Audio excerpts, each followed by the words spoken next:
Here's a thought about the aspect ratio of our photographs.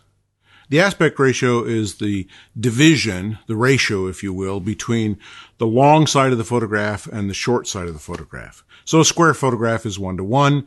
Most digital cameras shoot 3:2 because that's the format of 35 millimeter film, etc. I happen to shoot on micro four thirds, so my aspect ratio is 4:3.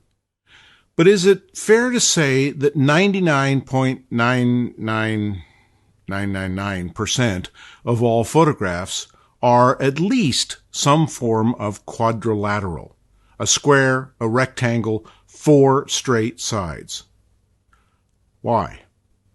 It makes no sense to me, really, when you think about it, because, well, in the first place, camera lenses make a round image, and we're simply taking the center part of that and cutting it out square.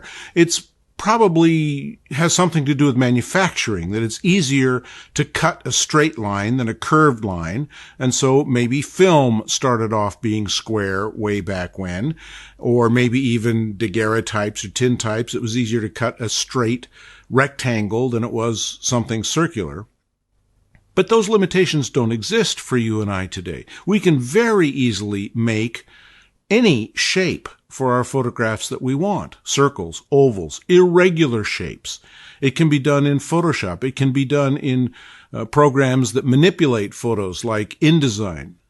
There is no reason why photographs need to be quadrilaterals, other than it's a habit. One of the worst habits, I think, are the temptation to always use the aspect ratio that our camera uses by default. At least with today's digital cameras, you can program an aspect ratio. You can choose 4:3 or 3:2 or 16:9 or 1:1 or whatever. But I don't know very many photographers who actually do.